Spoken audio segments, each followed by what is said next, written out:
This is Bangarang Radio, a podcast network. For more shows, visit bangarangradio.com. I'm going out, I gotta go. I'll bangarang on the radio.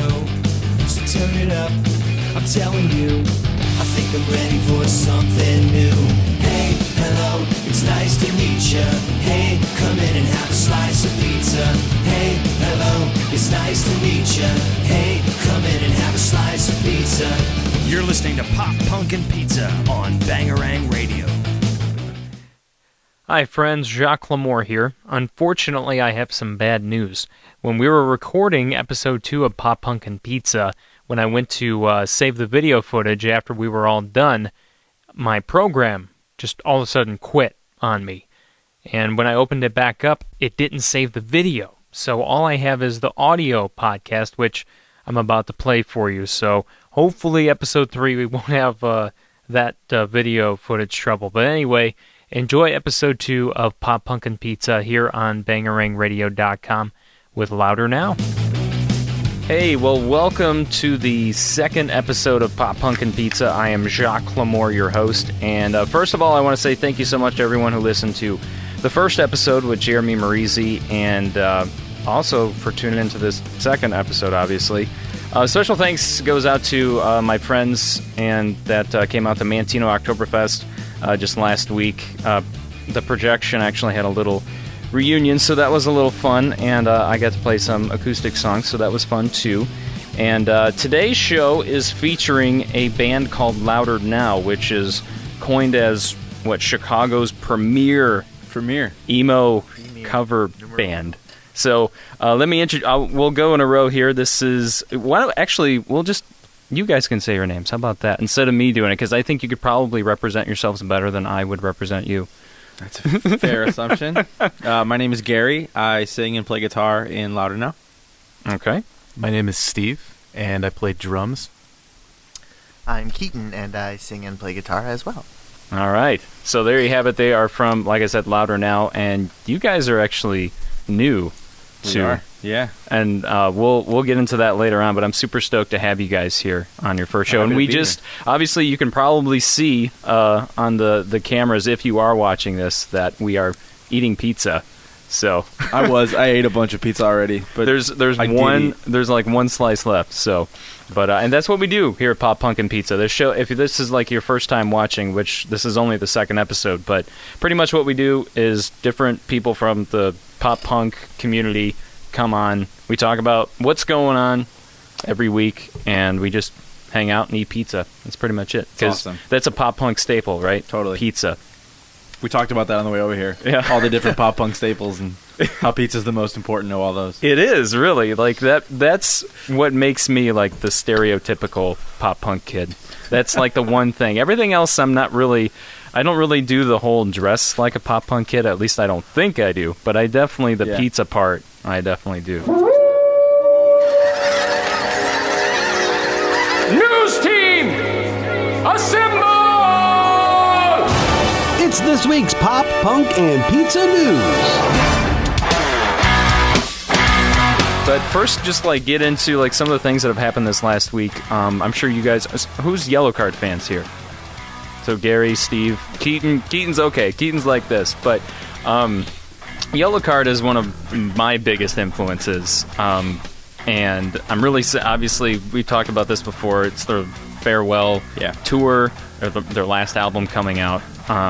And recently, they talked to Spotify. They put out this best of pop punk, or Ryan Key did from Yellow Card, put out this best of pop punk list on Spotify. My brother.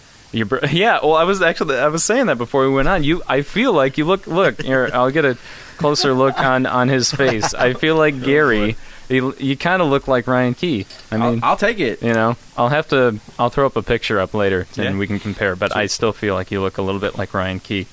But you know, they kind of broke up before. They went on a hiatus, is what they called it, back in 2008. And they kind of touched on in this alternative press article that I was looking at, they kind of touched on what happened there. He pretty much Brian said, they decided that they were going to, take some time off the road and just kind of get away from making records and touring, just to recharge their batteries and recalibrate.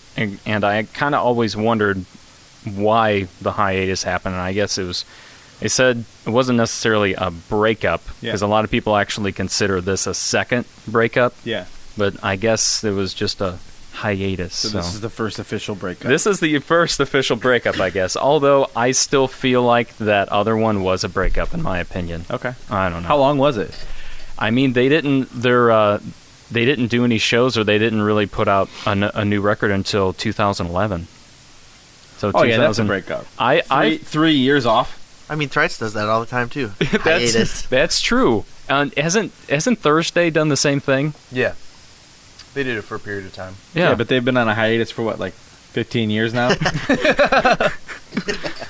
Oh, man. So, yeah, I don't know. Anyway, we can argue that forever, but their final record, which is called Yellow Card, comes out this Friday, which there's going to be a separate episode that you can watch or listen to that's pretty much going to be dedicated on that. And I think Jake from Sleep On It is going to be here to talk about that. Nice. So I'm looking forward to that. And even with this current breakup, they haven't really gone into details on really why. They just say it was a long process of coming to terms with why this needed to happen. Yeah. Did you like their last record, Lift a Sail? I did not listen deeply enough to anything past Ocean Avenue. Oh, really? Yeah. I thought I read, or I thought we were talking about this, or maybe I saw it on Facebook, that you gave a Southern Air or the record before that a listen and liked it. Maybe I was talking to someone else, but I thought it was you I was talking to. I don't remember. I don't remember hearing it if I did. I mean, Okay. I've heard songs from albums after Ocean Avenue and I liked all of them. Mm-hmm. So to me, it's not lying if I say that I'm a Yellow Card fan, because Ocean Avenue, especially in terms of old pop punk stuff, the 2002 era of pop punk, is front to back. I mean, every single song on that album I think is great. So. Oh yeah, no, I agree, man. Obviously that was the first album I picked up of Yellow Card. Yeah. So, and I didn't actually listen to it until 2005. Oh really? So, and it came out in 2003. Yeah. So, it took me a couple of years. It was actually the first girlfriend I had in high school. She was a big fan. Nice. She was a big fan of Yellow Card, and she's like, "Oh my God, you got to listen to this." As iffy as I am about on the fence with loving Yellow Card as I am, I guess I have to credit them for getting me into this type of music. So, like I told you earlier, I grew up in tiny towns where all we had was Casey's, and that was it. And the only way I got into music other than country or just beer rock, Nickelback sort of stuff was because what was that first single they had? Way Away. And then Stare at the Sun by Thrice was on a video game I was playing at the time. I was like, man, these two bands are awesome. Okay. That had to be 2003. Yeah. That's right when the album came out. Yeah. Wow. Also, so thanks, Yellow Card. Nice. I know what you're talking about with video games. I remember there was a skateboarding. I think it was a skateboarding video game. Maybe there were actual rollerblade guys in it too. I can't remember the name of the video game, but I remember one of the songs that would play when you were doing your skateboarding part of the game or whatever was Less Than Jake. Nice. And I remember that was always one of my favorite games to play, and I played it just so I could hear that song. one Less Than Jake song, or maybe it was two Less Than Jake songs in there, but it was kind of like when you played the original Tony Hawk, am I right? Oh yeah, that's Superman. Oh god, yeah, Superman. what a Boxcar Racer was on that too, right? I feel like half. I don't think the first one. Not the first one. It was. I thought Boxcar Racer was on the first one. No, the first one was a lot more old. Goldfinger's all I remember from the first one. Goldfinger. Obviously Superman, but I'm trying to remember. Because Boxcar, wasn't that a little bit later, 2005? That wasn't even maybe in. so. That was at least after the second Tony Hawk game. Yeah. Because I played those games religiously, and I did not hear Boxcar. Gotcha. It was a lot of old punk, like Dead Kennedys and Bad Religion. And yes. Yeah. Less Than Jake and stuff like Millen Collin. That was another classic PlayStation. God, it makes those games me are still so good. it makes me want to break out my PS1 again because So I good. think I have one around I here think somewhere. you have 6 Xbox 360s over there. So Those aren't mine. need Those are anything. my brother. My other older brother fixes up old 360s. Nice. And yeah, there's a bunch of them over there. So now there's going to be a bunch of people looking for my house and stealing. Looting Actually, the 360s. they'd rather have what's the newest Xbox? One or I don't know. One, yeah. They'd I was probably talking rather about have this the other that. day. The last console that I bought was PlayStation 1. Was it really? The last new video game that I played was Crash Bandicoot Warped. Dude, I fell off the video game Dude. thing so Jesus. hard. dude, That was is like so the hard. first game that came out for PlayStation. Yeah, and it was awesome. dude. And I didn't need anything else because that game was the best. Crash Bandicoot and Crazy Taxi, but that was PlayStation 2. Yeah, see, I wasn't involved in all that. Crazy That was Taxi too- was on Dreamcast. too advanced for me. Was it too, on? I It was on remember. Dreamcast, I think, as well. Yeah, Crazy Taxi was awesome. That was one of my favorite, and actually, it was an Sounds arcade fun. game. You could go to like different. I think Hidden Cove and Bourbonnais. They were like a family park. They had the arcade game that you Yeah. could play. But anyway, That's so definitely gonna miss Yellow Card. Yes. I wasn't a big fan of Lift the Sail. Okay. But I did understand that they were trying something different. Yeah. And it was, I think, from what I've read, it was something that was therapeutic for them. And as all of us as musicians, we can totally relate to that. Sure. Even if people don't connect with it, at least you wrote something that you can Yeah. be proud of, and that's something that reflects off of how you're currently feeling at that point in your Yes. life. Definitely. So, Good for them. and then another thing, I was really disappointed this week. As you guys know, I'm a big Green Day fan, and they were supposed to play in Chicago this heard last about that week. getting canceled, yeah. It got canceled just like 2 or 3 days before the show. Yeah. And apparently there was some kind of illness throughout the band and I think they maybe said the crew too, but it was very, I don't know, that's all it said, illness. And then they postponed 3 of the first dates, I think through like the 24th. And That so sucks. I was really disappointed, but I get it. I just obviously hope they feel better, but they still haven't announced when the new dates are going to be Yeah. yet. So, and they did release another single too called "Still Breathing." How is it? Because I did not like the first one. Dude, did you listen to the second one? What's the second one? Revolution Radio. Is that the one with the radio on fire? Well, that's just the album cover. So what was the first song?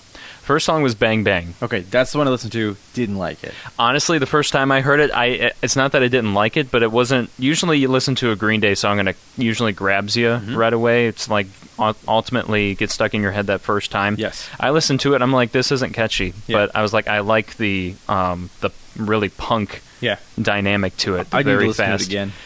I did like that aspect of it. I don't like the way Billy Joe's voice is processed, but I don't know. I guess I'm just not a fan of maybe some of the effects Yeah, on it. But sure. I do like Bang Bang. Revolution Radio, I think you might like better. Cool. But definitely, Still Breathing is the most.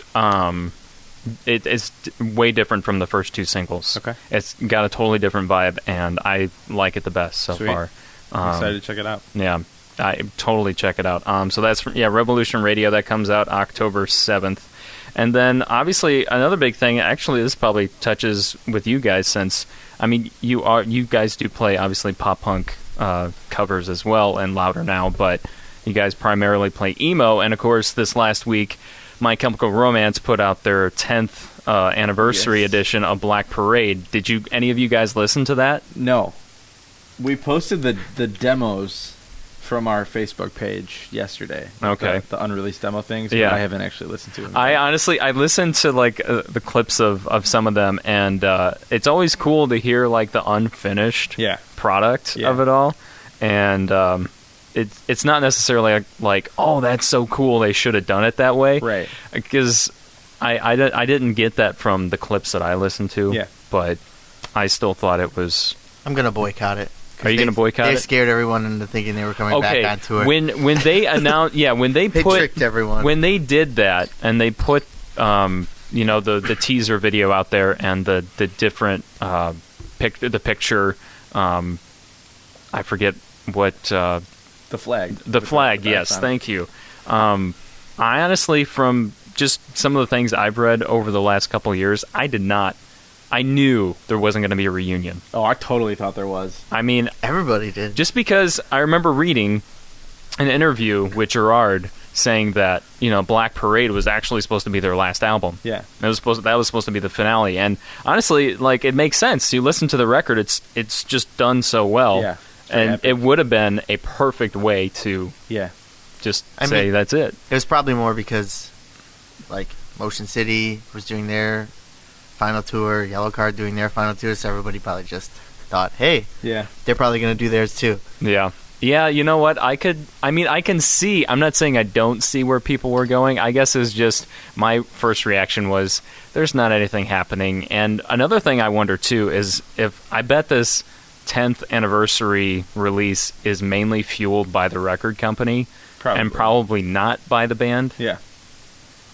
It's a very easy way to make a lot of money. Exactly. Steve's doing the money, whatever, dough money sign. I don't know what you call it's like that. Everybody's jumping back onto that bandwagon. I mean, all these bands we mentioned, plus like you got bands like Real Big Fish doing their 20 years since Turn the Radio Off too. They're not milking it like a lot of other bands do, though. Yeah. But yeah, I actually, speaking of Real Big Fish, I'm thinking about going to that show. I mean, I've seen Real Big Fish the most times out of any band I've seen live. I've probably seen them like 10 to 15 times. Are they good live? Do you like them? Because I've not seen them. They're yet. super fun. I just saw them at Warped Tour with you. That's right. I remember seeing you there. Because I remember seeing like the Money Money Boss Tones back in Warped Tour 2002. And I that was like there one of the for that funnest show. things ever. Like, Dude, I was in the pit for that. Someone got engaged at that show. Yeah, absolutely. Yeah, that was there was a giant pit for that. It was nuts. Bunch of kids skanking. That was actually, they were one of the first bands to actually do that, because I think they made that a tradition at a lot of their shows on their tours. Like, someone got engaged at almost every single show. I think. Really? Yeah, like that became like a tradition for them for a while. That's but awesome. that was my first Warped Tour. Mine too. Yeah, I was 12 years old. that's nuts. I think I was 14. Yeah. And dude, 2002 was one of the best years because, in my opinion, you had the best combination of punk, ska, pop punk, and emo bands. Well, that was right when Thursday just released Full Collapse. Yes. And that was massive. Like, and then, everybody was at that main stage for them. Yeah, and you had Finch, too. I wasn't. 2002 was an awesome year for music. I agree. Well, especially for that scene. Well, a lot of those bands put out their second, like, the Good Charlotte's Young and Hopeless was 2002. That's right. That was like a huge follow-up to the first album. And then Sum 41 put out Does This Look Infected? Crazy. Oof. Like, Yep. so many good albums came out. Is Keaton, is that one of your favorites? Or is that like an ooh, like no? My 8th grade field trip was to Springfield, and before we left, we stopped at a mall just to mill around, and I bought that record and listened to it the whole way back. And that's why he's in the van. Well, do you guys cover Sum 41? We do. Okay. We do right now. We do In Too Deep. Okay, well, because Fat Lip is really hard to play. Dude, that's definitely a song you don't hear bands cover. Yeah, we're gonna get there. We just gotta take a lot of time vocally to learn. Vocally, because there's guys, so many I different got alternating this. parts. I think one time I heard a band cover it, and of course, like a young band, and they were horrible at it. I mean, even for like you guys were saying, like, all you guys are really good musicians. And, Thank you. And I mean, it's even difficult then. It is. It's tough. It's a tough one. It's not only is it a bunch of alternating vocal parts, but it's playing lead guitar parts that are intricate enough to where it throws off either the vocals or the vocals throw off the guitar part. Mm-hmm. So it's going to take a lot of work. But I always thought that was a hard song to sing. yeah, like definitely. I always loved the song, obviously, but I always thought it was just like way too hard to sing. Yeah. But yeah, so those are just a couple things I want to touch on as far as what's. Obviously, there's more things than that have happened in pop punk this past week, but those are a couple things that I picked up on. So, but let's talk about you guys a little more because I haven't had the chance to talk to you guys since you started this whole thing, and when I saw that you launched Louder Now, I was super excited. Because I thought these guys are jumping onto something that's it's not taking off yet, but you guys are gonna be like that one of those first bands that started doing it. is having a like a premier emo pop punk cover band, because obviously our generation is getting older, or we're going out to the bars more versus going to like some of the all ages shows, things like that. And when we go, when we want to hear a cover band, we don't want to hear our parents' music or our older brother. Yeah, fuck that. Steve got his fuck that in there. I actually do like that. I go to see those bands all the time. Well, I know you do. You saw, what was a Striper? Striper last night. Dude, how was Striper? It was insane. They're insane. Remind me, what is Striper known for? Because I forgot. To Hell with the Devil. To Hell with the Devil. How They're can a you Christian sing, hair metal band. Sing that a little bit? I can't. It's wait, like 80s hair metal. Wait, Christian? They're Christian? They're a Christian hair metal band from the 80s. Wow. I never thought I'd hear Christian hair metal band in the same... It's awesome because... it's so funny because they threw out Bibles last night into the crowd, like mini Bibles. And there's so many people there that were stoked to get a Bible, but then they covered Judas Priest, Black Sabbath, and Kiss. What?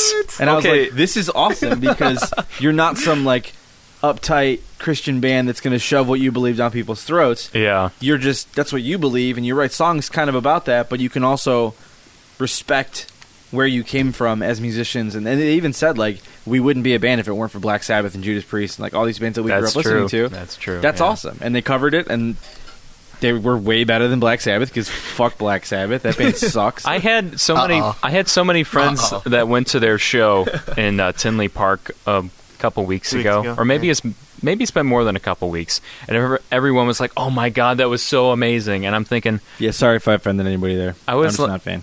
I mean, I'm not a fan either, and I don't want to poke out, but I'm still thinking, I'm like, how could they be that amazing? I mean, as a group, okay, maybe some of the guys, like, I know their guitar player is pretty insane, but as a group, I just don't see them being mind blowing anymore, especially with Ozzy the way he is. I don't know. Maybe it's just because I'm not a fan. Yeah, I don't know. They paved the way, though. Yeah, for metal. They paved the way for metal. I mean, no one was doing what they were doing until they, So I don't know what it is about that band. I was just like, but couldn't you see like back in the day when there was nothing like that, and then that came out, you would have been stoked on it? Absolutely. Yeah, definitely. What was I gonna say? I had just had a brain fart. I do that all the time. Oh, yeah, we were talking about you guys, and this is, something that's eventually going to catch on. So, what songs, how do you guys decide which emo songs and which pop punk songs to cover? A lot of arguing. Yeah, lots of arguing. We probably had maybe like at least an hour, 2 hour long conversation at each practice just about what songs we should be playing and trying to like work a way to get, like an even mix of both like pop punk, emo stuff in there. Just, things that we all like to listen to back in the day. And it's so difficult because there's so many songs that like we're still struggling to fit in the set, and we have 36 of them already. That's tough to do, man. It's hard because, like, I mean, as you know, for someone who grew up in this scene, listening to this and playing this stuff, like, you didn't just listen to pop punk. Usually, if you listen to pop punk, you usually listen to pop rock, maybe a little bit of heavier stuff. So and that whole scene wasn't just one specific genre. Right. You would have kids who would one weekend go see Simple Plan and Good Charlotte, and the next weekend go see Under Oath, and like some other heavier bands and stuff like that. So we're trying to mix all of that into our set list, and then with a lot of these bands, you've got the big songs that were the singles, but I feel like there's some people who would want to hear the songs on the album that weren't singles, the deeper cuts that like was their favorite song on the album. So trying to kind of pepper those in, it's hard because there's a lot of those as well. It's hard to take your personal, like what you love out of it. Yeah. Oh, that's so hard Separating to do. is super hard. And then we all agree on a song. It's like, yeah, we're all happy with it, and then somebody will say another song and be like, oh, crap, that one's better than the one we all just agreed on. Yeah, that's happened so much. I mean, you can never make everyone happy, but I'm sure it's hard to get that rotation going and know what to pick and whatnot. But yeah, like with what you guys are saying, I completely agree, and that's another thing too with like you're bringing up how people go to a Simple Plan show, but then the next weekend go to like see Under Oath or something. And I think that's why like modern day pop punk sounds the way it does. It doesn't sound like yesterday's pop punk or 10 years ago or 15 years ago or 20, is because our generation has that emo influence as well as the pop punk. So it's like, so when you listen to like a band like Real Friends or Knuckle Puck or any of those guys in the current what I call modern day, it's like you'll hear like, oh, it's got that really fast pop punk beat going, but then it like slows down. There's all these crazy instrumentals, and it's very like yelling and emotional, and so I mean, it's come quite a long way from the pop punk of 15 years ago. And I'll be honest, when it first started coming out, I was like, this is not pop punk. This is not pop punk, and I was honestly against it. Same. I was the same thing. I was just I couldn't grasp it because I come from the Green Day and the early 2000s pop punk, and it was just hard for me to grasp onto that. But then I started to think, okay, Jake, remember what you always tell your parents or your grandparents, like nothing lasts forever.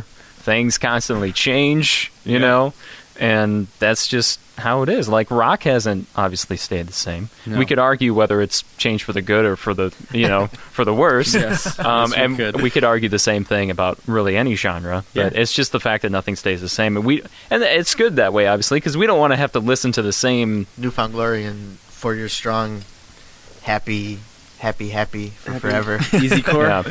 Easy core. Yeah, 4 Years Strong are like the pioneers of the easy core, right? That's what I always consider. From what I understand. Yeah. And I saw them at Warped Tour this last year. I wasn't super impressed. Yeah. But I didn't. I am a fan. That first album though. It's so good. Yeah. Well, Rise or Die Trying. Yeah. Thank you. So good. Yeah. I remember when that album came out. Everyone and their mom was like, 4 Years Strong, when Rise or Die Trying came out, probably like a year or two later, Fast Kid Alive wrote a song, and there was a part in the song that had like this just open D like chuggy chord, and I remember I showed it to a friend, and he was like, "You're trying to be 4 Years Strong," and I was like, "No, we're not at all." And it didn't sound like it at all. Did you go to the show when they played out in Kankakee, Club Illusion? Did they play Club Illusion? It would have been shortly after that record. No, they played out there. They did? Yeah, I did not know that. Wow, I remember. Did you play shows there? We played shows there all the time. Yeah, we played a couple of shows there with Feature. Actually, I remember. You remember a band called Between the Trees? Mm-mm. They had a little bit of a stint. You remember those guys? Totally. Before they got, I can't remember what label they were signed to. But before they kind of got their boost in the scene, I remember we played there with them, and feature presentation, and there was this guy named Brooks Chambers, and he was super, super good. He never got the recognition that he deserved, but I remember him being, it was just him and a keyboard, a piano. He was super awesome. Nice. But yeah, Between the Trees, I remember that for Club Illusion anyway. But I had no idea I didn't know 4 Years Strong played Club Illusion. We always played the metal shows. Right. Always. Except for when I'd book you and it'd be like Projection and then like Arsenal Archaea and then maybe like Anitra and then other hardcore bands. That was always an interesting mix. The good old days. Yeah, the good old days, man. So what are your favorite like emo bands to play, or what are your current like favorite bands to cover, and just in general? It's different for all of us. I mean, well, I mean, we'll start with Gary. Gary, what's your man? See, I'm like probably the only person in the band that likes the pop punk stuff. Maybe? No, Dave is super into pop punk. I was going to say Keaton. Obviously, he said he likes a little bit. Well, he likes Sum 41. Like you hate playing the anthem. Right? Yeah, I do. I do. That's probably my favorite song to play. But that's more. That's your favorite song in the set to play. Honestly, it's the most fun song to play. That's one of the greatest songs to play. I think. Love playing it's such that an song. easy, fun song. It's not so much that I don't like the song as I don't like playing it. It's not fun. See, I like playing it, and I like the song. If I had to pick my favorite song to play, There is an Amber Lynn song that we're about to add to the set list. Oh, I didn't even think about Amber Lynn. And the guitar solo is a lot of fun. Okay. Anything that I get to play a guitar solo in is a lot of fun. You haven't even seen the stick flips I'm about to add to that song. Steve's a stick flipper. I like that. So are you primarily the lead guitarist then? Do you do most for of the most licks? part. Okay. Yeah, there's Cool. Keaton does some stuff. Oh, but- yeah. Who I don't. Yeah, you do, don't you? No. Yeah, So- you do, kind of. Okay, so are you guys just then have a bass player, right? Who's And the a bass singer. player? And the singer, right? Yeah, Dave is our singer. He's not here Okay. today. And then Dan is our bass player, and Okay. he's also not here today. Well, right. Yes. But yeah, I just want to make sure we give those guys a shout out too. Yeah. And fuck you guys. Dave's sleeping. okay, Steve, what is your favorite song to play, or one or a couple of your favorite songs? Ooh, I mean, one of my favorites so far has been "Reinventing Your Exit" by Under Oath. Okay. I was a little more a fan of like some of the slightly more heavy, slightly more emo stuff. But I could absolutely get down on a few of the pop punk jams. Like Ocean Avenue is really sick to Oh, play. dude, It's just super LP, fast. man, It's a banger all the time. LP is such an amazing drummer, and it's Dude, so oh, sad yeah. when it was so sad when he left Yellow Yeah, Card. totally. I honestly think that's one of the big reasons for their exit. But that guy, man, he's got some. Well, because then he went to Lost Prophets, and then that whole thing with the babies happened with the guy in Lost Prophets. Oh, he was playing in Lost Prophets. Yeah. I When he did left not Yellow know Card, that. he went to Well, Lost I know he played. He started. He's in another band now, and I forget what they're called. No idea. I wish I can remember. He's good, though. Oh god, yeah, that guy can play anything. I got to meet him on their 10th anniversary for Ocean Avenue, and I'm glad that I got to meet them when he was still in the band. Yeah. You know, That's awesome. but yeah, they're cool guys. So Under Oath, Ocean Avenue. All-time favorite, I mean, Taking Back Sunday, anything by them, like, I'm all about. And Q Without the E is, like, it's a love-hate relationship with that song, because, like, I Yeah. love it to death, but it's always at a spot in the set list when I'm, like, my most tired, and it's so goddamn fast. So, like, yeah, like, it always comes up at the most inopportune time, but it's fun as hell because everybody gets into it, and it's just, no matter what, like, everybody's screaming, and we're all just, like, playing the hardest. It's great. And I love your hair. I don't think I got to say that on the show. I said it before we started, but I have to say once again, the hair, man. And Keaton, how about you, man? It's weird. With the set list that we picked out, I'm weird in that everybody listened to Taking Back Sunday. Not I a fan? didn't really back in the day. No, I love them, and I've since gone back rather recently and just gone through their song. The two we have are really fun to play. Also, me and Dave sort of like switch off the vocal parts, so that's fun too. Oh, cool. One song that was a nightmare hit at first for us, I thought, and you guys probably agree. AFI, Girls Not Grey. Oh. When we first started playing that, it was a mess. Yeah. And now that's probably one of like my top 3 favorite songs that we play in the set. It's really fun. That's awesome. I honestly, I agree with you on Taking Back Sunday. I had the same experience. And when they first came out, I did not. I missed it. Yeah, I missed them and Thursday. I was just listening to Emery all the time, and that was pretty much it. That's awesome. Honestly, I get in this thing, and maybe this happens with you guys too, to where when a band is super popular, I don't get into them. But then after everyone's moved on, I finally catch on. I'm like, whoa. Yeah. And they're like, well, duh. You Yeah, know, when I start 100%. telling them what, yeah. Absolutely. Does that happen to you guys too? Yeah. Motion City for me too. That same thing. Same. Same That thing? band rules. Dude, I did not. That's another band I'm obviously really broken up about. That they broke up. But yeah, I didn't get into them until like 2010, and that Same. was, and they'd Way been late. around, Yeah. you know, for already almost 10 years. So, but when I did get into them, I was like, gosh, these guys are so good. Yeah, definitely. So I probably saw them about 4 times live. So. Oh, and all the Fall Out Boy songs we play are fun because Fall Out Boy's the best. Oh yeah, I'm gonna and everyone hard disagree with that. What? Whoa. hard to Okay, you guys don't play any new Fall Out Boy though, do you? No. I didn't think so. Gary, do we? No, Are we do gonna? not. Are we gonna, Gary? That'll never happen.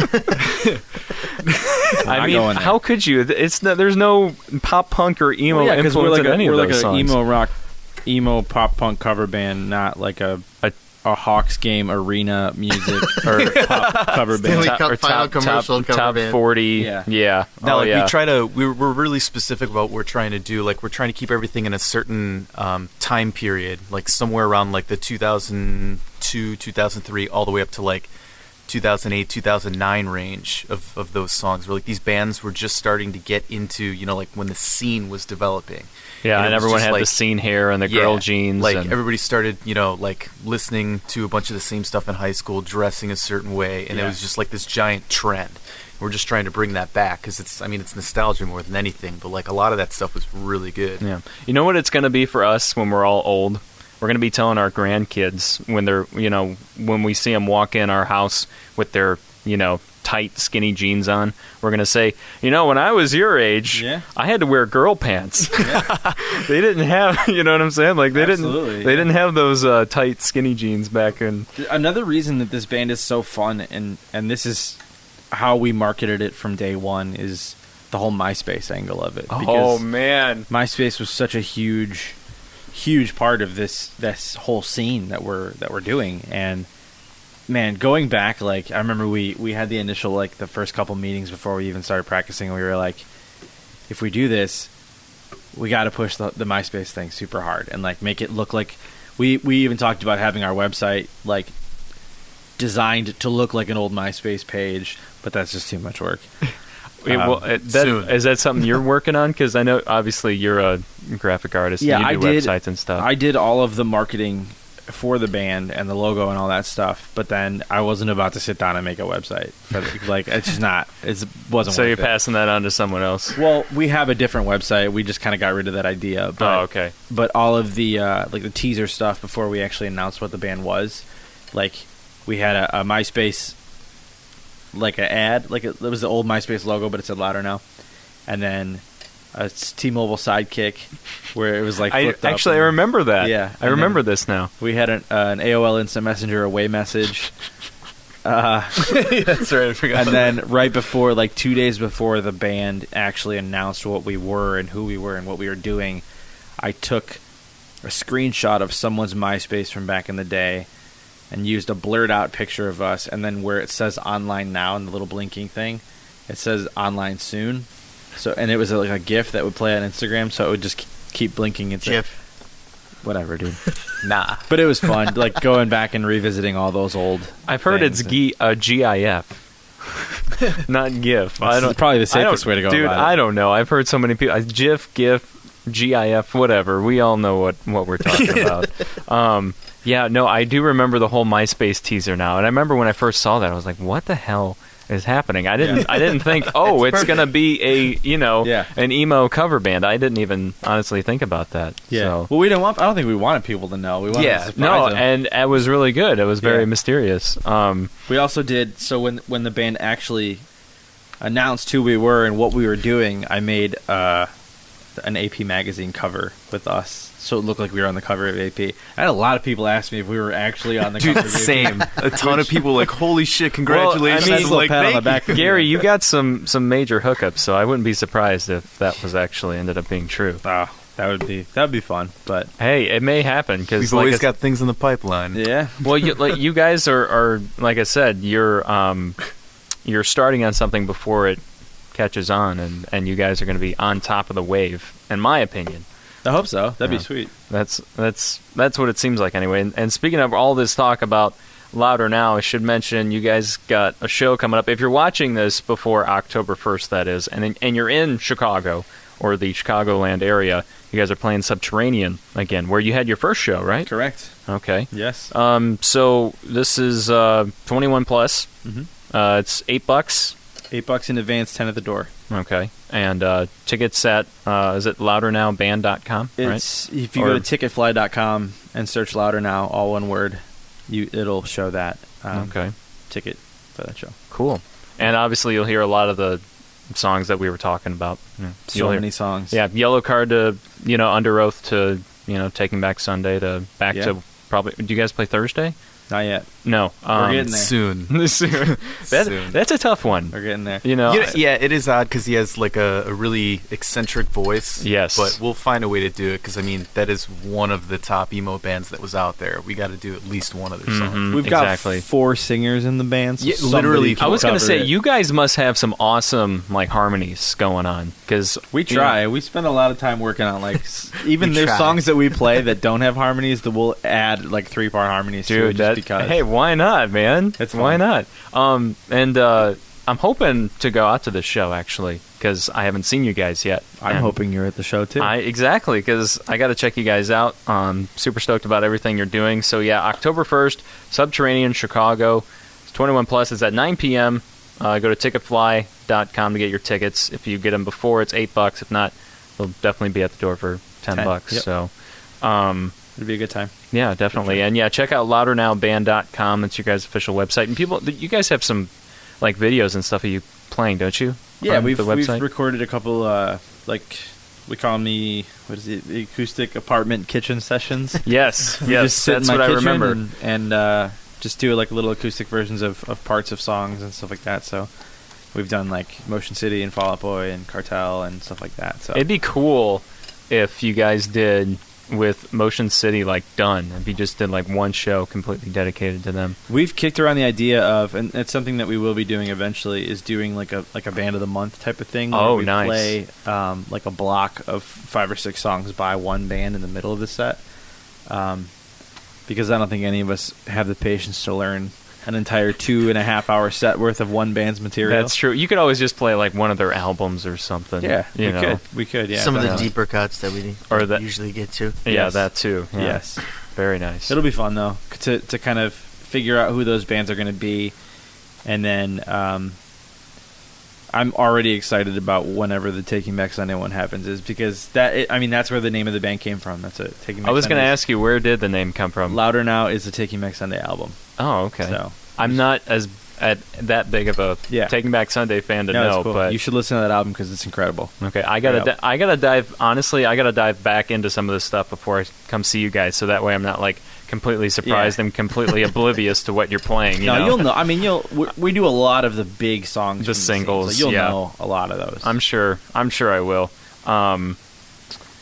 What else was I going to say? Oh, yeah. I mean, this is obviously impossible to pull off, but with the 10th anniversary of Black Parade, that's something else I would love to see a band do, is play that whole record. But that's taking on a huge task if you actually want it to sound amazing, and because people expect certain things, and obviously that's such a staple in the emo genre. I mean, I sat down a couple weeks ago and listened to just the Black Parade song with the intention of like, hey, maybe we could cover this, and I just got anxiety because there's just so much.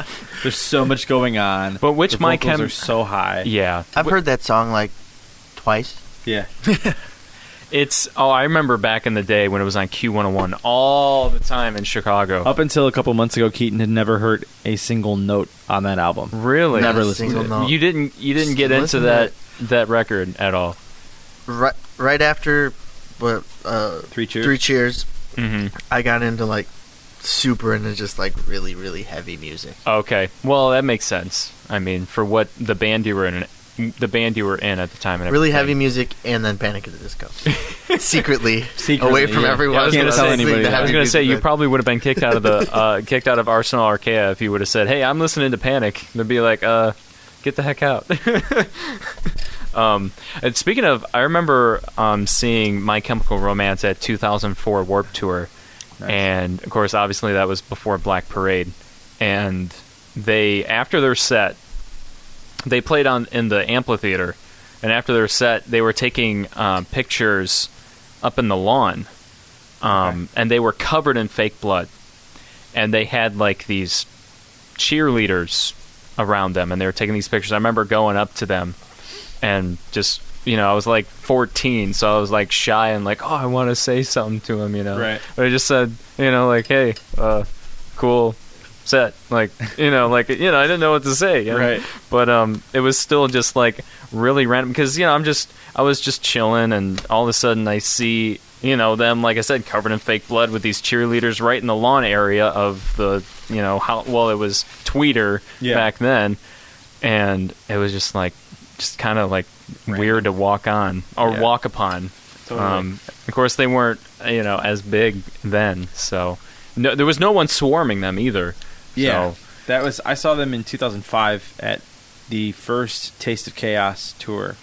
It was them, My Chemical Romance, The Used, Census Fail, Under Oath, Bleed the Dream. Was that As They Lay Down Your Killswitch Engage on that one? Killswitch Engage. Killswitch. Oh my Aragon God. Ballroom. I saw that one in Milwaukee. So good. What a good tour. Static Lullaby. Those first couple Taste of Chaos tours were pretty incredible. Those bills were stacked. Yeah, and I remember the turnout was huge. Do they even do that tour anymore? They just brought it back this year. That's what I thought. Taking Back Sunday, Dashboard, Early November, and Seosin. Okay. I thought I saw the early November. And maybe didn't Starting Line play like one of the shows maybe? I think they were on a couple, maybe one, but at least one. I thought it was a couple dates up in the East Coast. Okay. That's what I thought. I saw that tour in Milwaukee. You know how Milwaukee's got like the 3 levels at the Eagles Ballroom? Yeah. Los Lonely Boys was playing upstairs. What? I like that band too. So you can hear like, doo-doo-doo. There's just a bunch of people in cowboy hats and big belt buckles like waiting in line to get upstairs while these like emo kids were trying to get in the other room. Super good at guitar. I love that debut single they put out. Heaven. That song is so good. I get to play that on the country station I work for. That's awesome. So like anytime I have like time, I'll throw it in there because I love that song. That is a great song. All right, so let's get to our pop punk picks of the week. Pop punk picks of the week. 3, 2, 1. Should I let you guys go? I'm gonna get in trouble for this. I know you are. You need I'm a sound waiting effect for that. I do. Actually, I usually do, and I'm a little. I've been bad. I'm a little behind on my getting my my sound effects in order, but maybe actually in post-production there will be. So. Well, you had that sad trumpet that we played earlier. I do have the sad trumpet. Where's it? I have the sad trombone, yes. And you know what? You know what I forgot to do, too? I forgot to give you guys a round of applause when you first came on, so thanks, I'll guys. give you that round of applause now. May as well. No, this is... So, yeah, our pop-punk picks of the week. I'll let Louder Now go first. So I had spoken to you earlier this week about, you asked me what we were listening to. Yeah. And I completely spoke for myself and not for my band. Some of us are definitely not listening. Yeah, I have heavily been listening to Good Charlotte, their new album, specifically the Life Changes song, and and then they're just not into it. So I shouldn't have jumped the gun on that one, but it's a great song. I think it's great. I like it. It sounds like kind of like old Good Charlotte. I don't have a problem with the song musically. Lyrically, a big problem. Big problem. Big problem. Oh, if you talk so lyrically, cliche and just like all the tropes of it's classic. old pop punk. It's classic Good Charlotte. Yeah. I mean, they're doing what they're known for, and they totally. probably want to give the fans what they want. Everyone likes the old stereotype. Technically, the lyrics are better than the original Good Charlotte song. No, they are. Here we go. Because back in the day, like all their songs are about life as a like 13, 14-year-old, and they were all like 30 years old. So I was just like, hey, how are you relating to that at all? But that's fine, I guess. I mean, you do your thing. Yeah, no, it's true. All right, so I guess here we go. Life Changes. It's Good Charlotte, right? Yes, sir. All right. Let's go now, it's open season.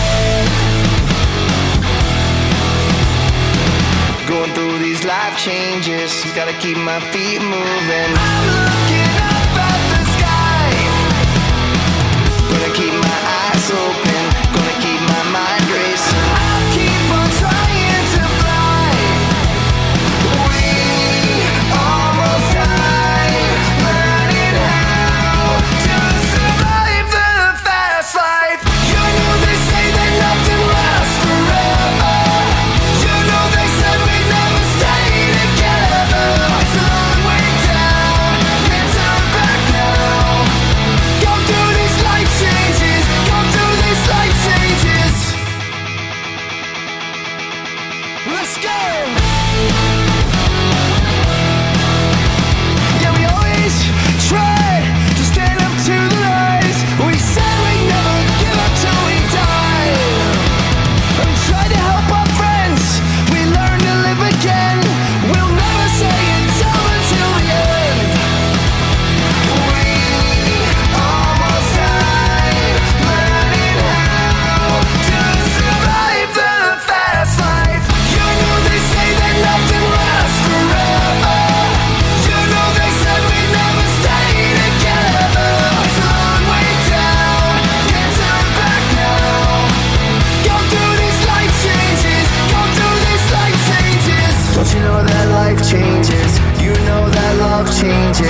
changes. Going through these life changes. Going through these life changes. You know they say that nothing lasts forever. That's what they say. You know they said we never stay together. It's a long way down. Can't turn back now. Go through these life changes. Go through these life changes. Go through these life changes. Go through these life changes. Go through these life changes. Go through these life changes. Life Changes, Good Charlotte, here on Pop Punk and Pizza on bangarangradio.com. And that is Louder Now's Pop Punk Pick of the Week, or I should say, mainly Gary. Gary's pick of the week. Gary's pick of the week. It's Gary from Louder Now's Pick of the Week. Now, my Pick of the Week isn't as mainstream, but I really dig this guy. His name is Mike Frazier. Back when I used to book a lot of touring bands when they'd come through in the area, they'd hit me up, and of course, Projection would switch shows with them. Hey, we need a show in Florida. Yeah. When you come here, we'll help you out, whatever. But I first met Mike. He played in a band called Random Holiday from Virginia. I think it was like 3 years ago or something. They played here in Mantino, and they since broke up. And then he started like a solo act. He just calls himself Mike Frazier, and he's got his sophomore EP coming out on October 21st. It's called Complete Control. On his own record, or record company, he's got his own label called Geneva Records, and I was actually, honestly, he rolled it out pretty legitimately, I think, as good as, an independent label can be. Sure. And so he, just this last week, released the first single called F-35, and it's since this is political season, this song is actually kind of, fueled politically. Yeah. So I figured, this is like the perfect song to do since we're in that political season. There you go. And that's a lot of his, I guess, subject of a lot of his songs. He got a song about Donald Trump on his first EP. That's pretty funny. Nice. But and actually another cool thing about Mike, I don't know if you guys, we were just talking about MXPX actually, but Mike Herrera, the lead vocalist of MXPX, he's got his own podcast called the Mike Herrera Hour. Okay. Which you can listen to on Adobe Radio, and I don't listen to it as much as I used to, because I used to go for long drives all the time, and I literally listen to every episode, but I still listen now and then. And Mike was actually on his show not too long ago, nice. And I thought it was so cool. He got to hang out with Mike Herrera on his podcast, and I was totally jealous. I was like, dude, that's so cool. Yeah, that's awesome. But anyway, so this song is called F-35. Like I said, Mike Frazier. It's from his upcoming EP called Complete Control. You can go to GenevaRecords.com to actually pre-order it before it comes out on October 21st. So enjoy. Well, the violence is paying now to keep us all safe, and the demand is high when we got these billions at stake. Innocence, you see, was never a fact. Everyone's a target, better understand that. The numbers are still rising every day. For the war crimes you do in no time, for actions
right, that's Mike Frazier, F-35. That is my pop punk pick of the week here on Pop Punk and Pizza. That's from his brand new EP. It's coming out October 21st, called Complete Control, through Geneva Records. Go to genevarecords.com to snag that. And you can also check out a really great review of that at substreammagazine.com. And I don't know, like when I hear that song, it's like I hear NoFX, I hear Sum 41, and I hear Green Day, kind of like. Yeah. I don't know. That's just what I think of when I hear that song. Throughout. Yeah, because his voice kind of sounds like Derek, but I feel like I don't know. It's not like as whiny as like. Well, I don't know if Fat Mike is whiny, but I don't know. For some reason, I just think of those three bands when I hear that song. Yeah. I don't know, but I really like it. I really dig it. It's a good song. So, yeah, sure. Definitely. I dig it. So, Yeah. Into it. Well, hey, louder now. Here we got Gary, got Steve, got Keaton. They are playing.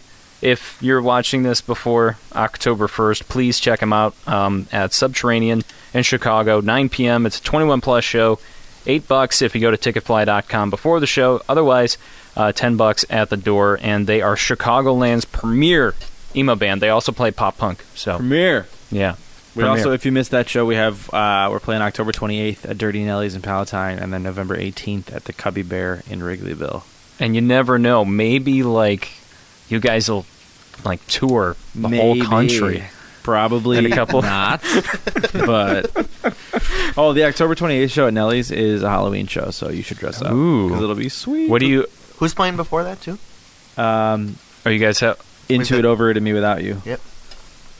Wait. It's a separate show before our show. So their no show shit. ends What and if then- you're into those bands? Yeah. Oh wow. They're playing at Dirty Nelly's? On the 28th, yeah. That's so cool. Yeah. So you guys are playing right after them. Wow. Right after. I forgot Me Without did they break up? Oh yeah, they broke up and now they're back apparently. We talked about Yellow Card obviously a lot in this episode, and I saw some comments online. People were saying, "Okay, good to know. See you in 5 years." Yeah.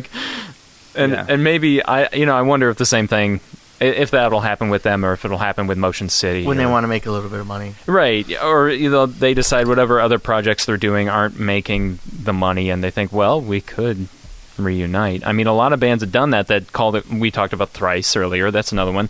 Thursday, they did that. Yeah. So I'm wondering if so many these bands will have like a 25th year anniversary, like 15 years from now. Right. Well, I guess it'd be 10 years from They're now. definitely going to try. I mean, if they can make some sort of money off it. Like, imagine going Why would you to an Ocean Avenue 25th year anniversary tour. with like 40-year-olds? Yeah. Oh, I mean, shit. because like bands from 30 years ago do that stuff now. So why wouldn't these bands? I wonder if it's a different thing or if they'll actually do that now. Or, I mean, I honestly wouldn't be shocked. yeah. I could totally, maybe not all of them, but I could, No. I could see that. I could see it happening with someone or maybe a couple. Yeah.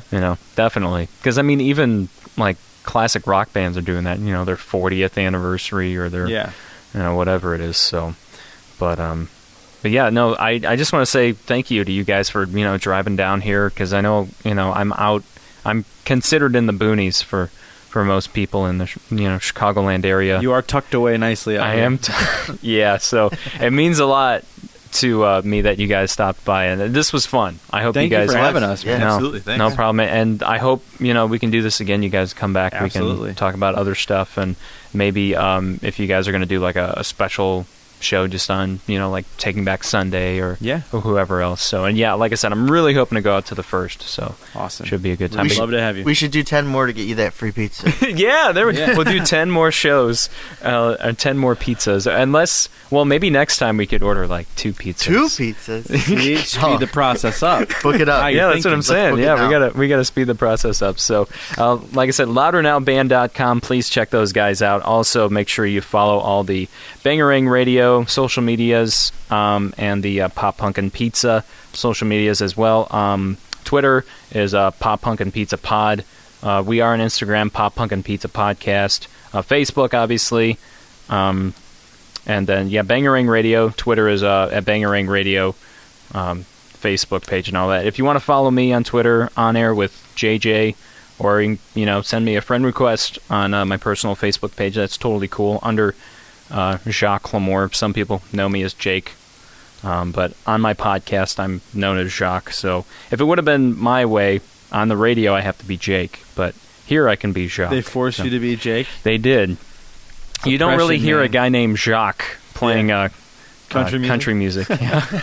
Or top 40 music for that matter. Anything's possible, man. Anything is possible. But anyway, and I should also mention our next show is pretty much going to be covering Yellowcard's brand new record that comes out this Friday on the 30th.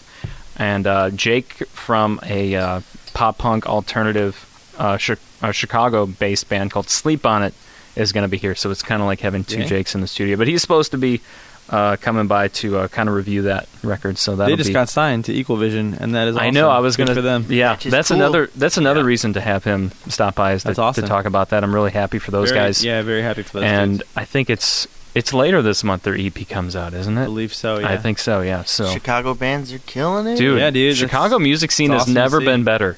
It's awesome to see. Yeah, it really is. So once again, Pop Punk and Pizza. I'm Jacques LaMore, Gary, Steve, Keaton. Thank you guys so much for watching and listening here on bangarangradio.com. See you later. See ya. Thanks. Bye. Hey, hello, it's nice to meet ya. Hey, come in and have a slice of pizza. Hey, hello, it's nice to meet ya. Hey, come in and have a slice of pizza.